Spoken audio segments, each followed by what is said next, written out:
I think Test. Prova. Hi, I'm Diana. I'm from Switzerland and I'm 24 years old. And I arrived here in America in 2022. And I'm Courtney. I'm Diana's host mom. I'm not going to tell you my age, but I'm a clinical psychologist and I live in the suburbs of Chicago. I've been Diana's host mom since 2022. Yes. And we wanted to share some tips and ideas about being a host family, how to welcome a new au pair to your family, maybe some interviewing tips, and just how to make your au pair feel comfortable, and share what's been working for us. Exactly. Diana, do you want to share what it was like matching for you? My process was like very slow. The first connection that I had was like after a long time, maybe 2 months, and I was like giving up.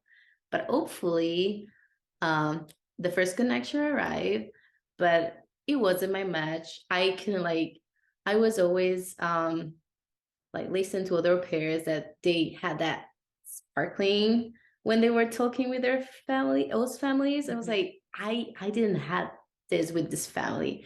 So I just keep trying. And they were the third family that I talked with. And I understood what their au pairs were talking about because I had that sparkling, like that's my match. That's the family that I want to spend an entire year and maybe. I mean, I knew that.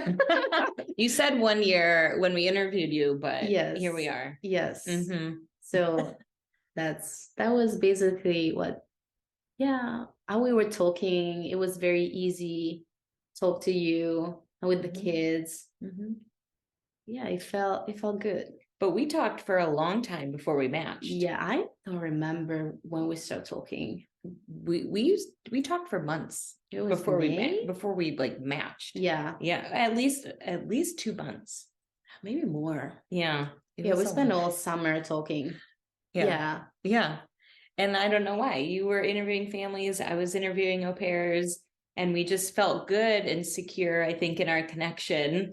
Yeah. To interview other people. Yeah, that's okay. When I was talking with them, and as you know, I don't know if for every agency, but you can connect with 3 families at the time. So it was like I just talked with 3 families, and I'm like, I have to spend a year with a family that is not mine, in like completely very far away from my family, my country.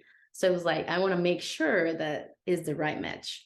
So I asked Courtney if I could like this match. I don't know if it's right. Yeah, you dismatched us. Yeah. You disconnected. I disconnected that, but just because I asked to the all 3 families, like, I'm gonna like,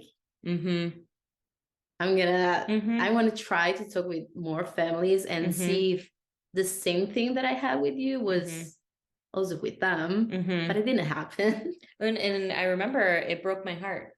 It broke my heart when you disconnected. I know. But it's also how I knew that we were a good match. Yeah, but we keep talking. So yes, we did. We stayed talking on WhatsApp, even though we were disconnected. Yeah, we did. Yeah. So I don't know if that's cheating, but we did. Yeah. But I think it's good to show that it doesn't always, even though it was a great match, it doesn't always happen fast. Yeah, no, I think it's good to take your time and try to figure if everything is like, it's good. Yeah. Do you remember some of the questions that you asked me? Oh yeah. I remember.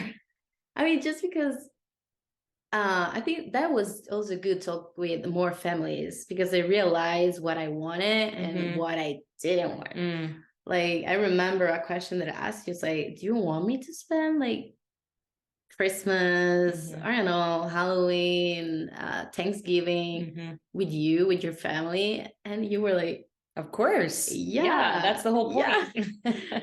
But yeah, because that's also the point to this experience. Share and learn about your culture. And yeah, so that I remember that was a very like mean for me Mhm. to spend like Yeah, time and time. Yeah, experiences. yeah, Yeah. and also not just Christmas or that like vacation, but also time here in the house, like Mhm. as we do, like watching TV Mhm. shows, movie, Mhm. also that kind of stuff. Yeah, and getting to know your likes and your interests and how you spend your off time Yeah, also helped us make sure that we would feel confident in you as an au pair, but also as a housemate, right? yeah, Somebody that we're going to be living with also. It's yeah, a big yeah. decision. That's right. Yeah, Yeah. I just think also from a host parent's perspective, being very clear about the rules, being very clear about where we lived, the transportation to the city, that we yeah. don't live downtown Chicago. Mhm. We do live in a suburb, what that looks like. And just being very honest about what we offer, Mhm. making sure that for it to be a good match, I always wanted it to be no surprises, no That's right. surprises when you show up. I No. want, you to be very clear-eyed about what we're offering, what we can offer, and what that would look like for Yeah, you. and what you said was basically the same when I got here. It is what it is. Yeah, it was. I mean, that's what I was expecting. So Yeah. there wasn't surprises. Yeah. Um, I think we should talk about when you arrived Okay. and what were your expectations maybe arriving, and then how can a host family help you feel comfortable once you're here? As you did, when I arrived, you prepare on my bed, like it was a box. Like a Was a basket. basket? It was a basket. Was that your expectation? Is that Oh, what you were thinking was going to happen? oh no, no, No. I didn't have Well, any. you had no expectations? No. Au pairs don't talk and say this is what balloons at the airport, sign at the airport. Maybe the sign. Yeah, I was Yeah. expecting You the wanted the sign. sign. Okay. Yeah. No, You there. have a Yeah. low bar, Diana. No, that's true. No, I was. Yeah, that's right. I was Okay. expecting the sign. The welcome to America. Yeah, Okay. and also I expect the kids. Oh, and we didn't have the kids. No, they were No. home sleeping. Yeah, they were sleeping. Yeah, You arrived late. I know. So that was okay. At least they made the sign. Yes, they did make the sign. Yeah, they Yeah, did. yeah. But yeah, that's true. I expect the kids with the sign. Hi, hug. Oh, we didn't have that moment. No, we didn't. Yeah, you woke up and the kids were here. Yes, Yeah, that's yeah. wild. Like, hi. I'm here in your I'm house. here in your Yeah. house.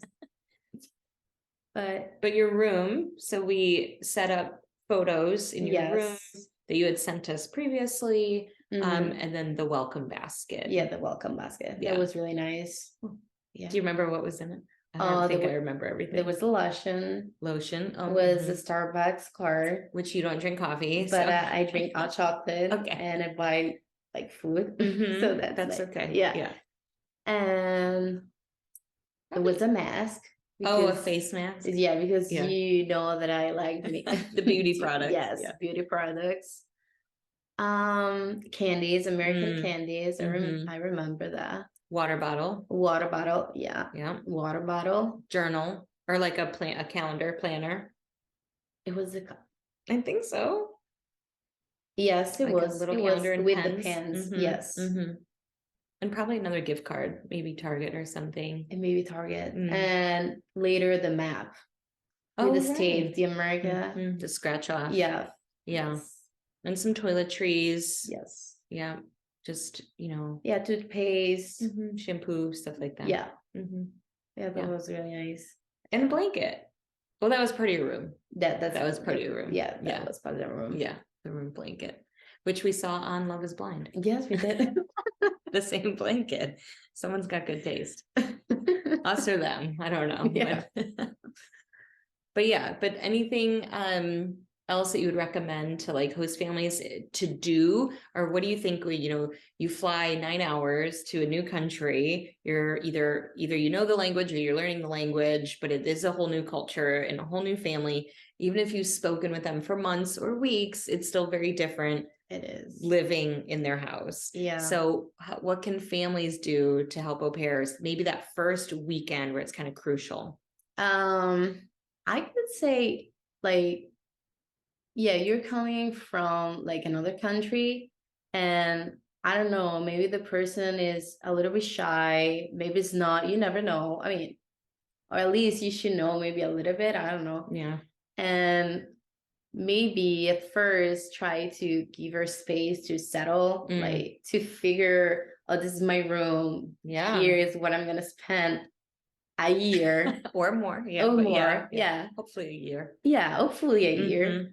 So let him try to settle and like mentally figure everything. And jet lag. Right. Yes, You're then tired. yeah. Dehydrated. Yeah, like yeah, like don't think that if we stay in the room for the first weekend or maybe first week, it's because we don't like the us family, we don't like the kids, we don't want to do anything with you, but it just we're trying to figure out It's a lot. all the situation. Yeah.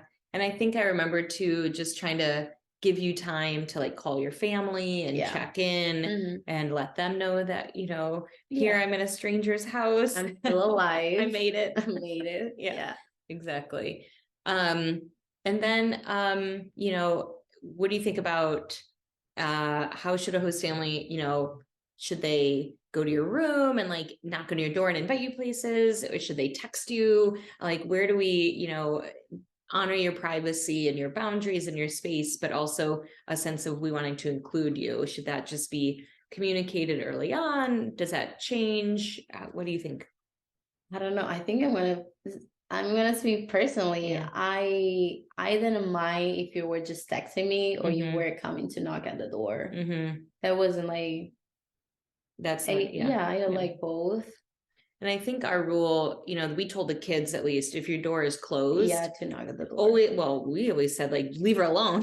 Like if your door's closed, like pretend she's not here, leave her alone. Or if you need to talk to her, or if they want to give you a goodnight hug, like to knock on your door. Yeah. But if your door is like cracked or open, fair game, lady. It's just true. You're just here now. You're just in the space. So that's what I was keeping my door open. Like everybody can come in. Yeah. And our kids do. Yeah. They jump on your bed. Yes, they do. Not in the morning. Not in They don't wake you up. No, they don't. I mean, I'm always awake. Oh no, it's not true. They are on the awake weekends. before me. Yeah, on the weekends. Yeah, that's right. Okay. I think that's a good kind of overall, just kind of communicate. Yeah. You know, feel out the individual and how they're feeling. Yeah. You know, try to include them, but at their comfort level. Yeah. That's the first week you're trying to learn each other. I think you asked permission to like use the restroom when you first arrived. And the fridge too. Yeah. I know. And that was, to me, that was very much like, don't ask, like, go ahead. But I remember you saying, you were like, well, I'm in someone else's home, and that's what you do to be polite. Yeah. And we're which, if you're a guest, I think that's like guest thinking, like your mentality. Yeah. So I don't know how long a couple days you probably did that. 3 days, 5 days. I think I did it longer. I think I did longer. Maybe a week or so. Yeah. I did. Until we were finally like, Diana. Yeah, just go for it. Stop asking us. Yeah. But I don't know. Yeah. Okay. Yeah. Okay. We've talked way more than 5 minutes. We did. I don't know. 15, 20 minutes probably.